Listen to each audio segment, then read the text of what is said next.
Hello guys, তো আমি যাব ভাদ্রকাটানি জেঠুর বাড়ি। তো তোমরা তো এর আগের ব্লগে দেখেছই, বলেছি। তো আজকে সকাল সকাল ঘুম থেকে উঠে স্নান করে আজকে পুজো দিনই আমি আগে রান্না বসিয়ে দিয়েছি, কারণ দিদিরা আসবে। ওদের কাছে এত তাড়া যে ওদের কাছে টাইম নেই, তাই ভাবছি তাড়াতাড়ি করে রান্না করি। আর মাছ মাংসও খাই না, নিরামিষ, তাই আজকে নিরামিষ রান্না করছি। চলো দেখাই কি কি রান্না করছি। পনির, পটল, আলু, এখানে আছে ডাল, এখানে আছে চাটনি, আর তার সাথে আছে এখানে পাঁপড়, আর এটা ভাত। বেশি কিছু রান্না করতে পারিনি, দিদিটা বলছে তারা আছে, যেহেতু শ্রাবণী মেলার ওখানে ডিউটি করে, তো তাড়াতাড়ি যেতে হবে, তাই আমি তাড়াহুড়া করে যা পারছি রান্না করছি। চলো, এখন রিকু আনতে গেল, বলছে আমাদের বাড়ির পাশেই আছে, চলো আসুক, তারপর তোমাদের সাথে দেখা করছি। দিদি বিয়েতে রাতের বেলা আসছিল দেখে এখন বাড়িটা ভুলে গেছে, তাই রিকু গেল আনতে।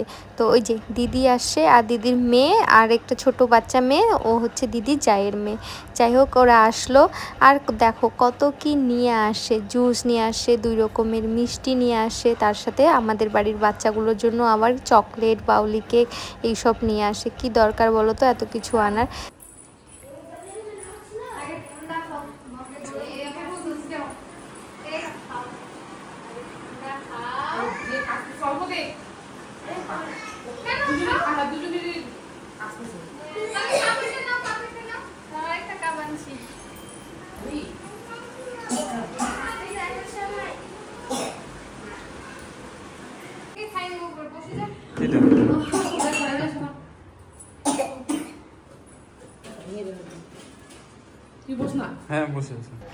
খাওয়া দাওয়া করে আমি তাড়াতাড়ি করে রেডিও হয়ে নিচ্ছি, এখন আমরা বেরোবো।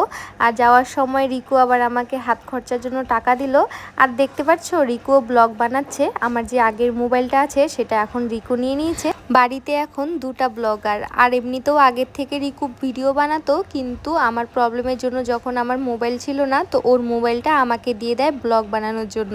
তো আমি ব্লগ স্টার্ট করি, আর ওর তো ব্লগ বন্ধই হয়ে গেছিলো। পরে আমরা যখন আইফোন নিলামই, তো আমি ওকে বললাম তুই তাহলে আবার ব্লগ বানানো স্টার্ট কর। আর দেখি কথাটা আবার শুনলো, আজকে আমি যাচ্ছি দেখে আমাকে আবার ভিডিও করছে। যাই হোক, ওর ভিডিওটা আমি দেখবো, ও নাকি সন্ধ্যার দিকে আপলোড করবে। আর এখন আমরা দিদিবাড়ি পৌঁছায়ও গেছি, ফ্রেশও হয়ে গেছি।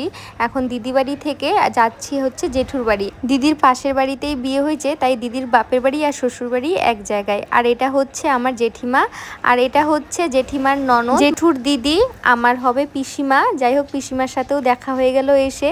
আর আমাদেরকে খেতে দিয়েছে মুড়ি, চা। আর এখন সন্ধ্যার টাইম, দিদি তো মেলায় চলে গেছে ডিউটি করতে, ওখান থেকে আমাদের জন্য আবার পাপড়ি চাটও পাঠিয়েছে, তার সাথে সিঙ্গারা। তো আমরা এখন বসে বসে পাপড়ি চাট আর সিঙ্গারা খাচ্ছি।